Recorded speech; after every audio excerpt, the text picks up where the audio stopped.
Bonjour tout le monde. Il y a quelques semaines, lors d'une réunion du comité terrain, on a eu l'idée de faire quelques courtes vidéos éducatives sur des petits gestes qui peuvent être faits sur le terrain, qui vont permettre d'appuyer l'équipe terrain et aussi de maintenir la bonne qualité du terrain. Bon visionnement! Commençons par la réparation des divots. Pour les divots, il y a une distinction importante entre ceux faits dans l'allée, dans le rough, et ceux sur les départs, départ 3. Pour ce qui est de ceux dans les allées et les roughs, très important, peu importe l'état du divot, qu'il soit entier, en un morceau ou en plusieurs morceaux, c'est important de tout retrouver ce morceau-là et de le replacer au bon endroit.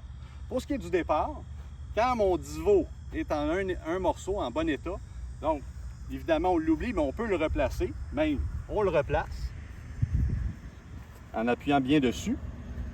Par contre, quand le divot sur les départs est en plusieurs morceaux, pas nécessaire de le replacer, de retrouver les morceaux, l'équipe terrain va passer avec un mélange de semences. Maintenant, pour les marques de balle, je vais vous expliquer, je vais vous démontrer la bonne méthode pour réparer une marque de balle. Mais avant, juste prendre conscience que même si votre balle n'est pas sur le verre, il y a de fortes chances que vous ayez fait une marque de balle. Bien important de la retrouver et de la réparer. Maintenant, pour la bonne méthode, idéalement, on utilise soit un tee ou un réparateur avec un seul pic. C'est pas grave si vous avez un réparateur à 2 pics, mais l'idéal, c'est 1.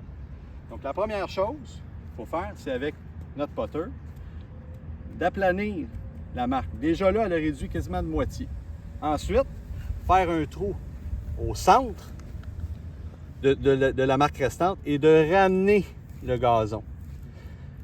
Avec le réparateur à 2 pics, on fait la même chose. Ce qui est bien important avec le réparateur à 2 pics, c'est de ne pas tourner et de défaire les racines. C'est ça qui va abîmer le plus le verre.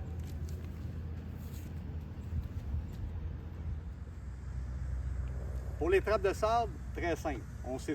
On sait tous comment racler une trappe de sable, mais ce qui est important, c'est que souvent, quand on est dans le haut de la trappe de sable, on va avoir tendance à ramener le sable vers le centre. Ce que ça va apporter, c'est qu'on va avoir un centre de trappe qui a beaucoup de sable, puis des bordures qui vont avoir beaucoup moins de sable. Donc, ce qui est important, c'est de toujours faire des allées et des retours afin de bien égaliser la trappe.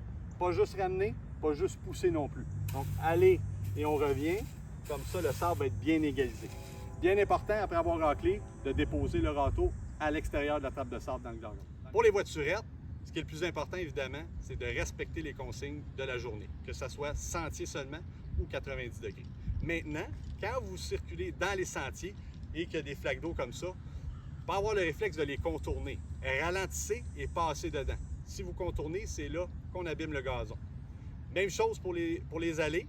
S'il y a des flaques d'eau, idéalement les contourner. Mais si vous devez passer dedans, c'est de ralentir avec la voiturette. Je vous ai expliqué, c'était bien important de garder les 4 roues sur le sentier. Même chose quand vous stationnez votre voiturette pour aller effectuer un coup, que ce soit sur le départ ou dans l'allée. Bien important de rester sur le sentier. Quand on vient à l'extérieur un peu, c'est là qu'on abîme le gazon aux abords du sentier.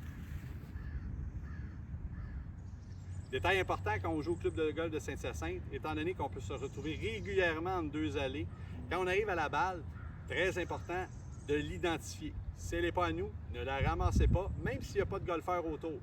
La balle peut provenir de beaucoup plus loin que le trou adjacent.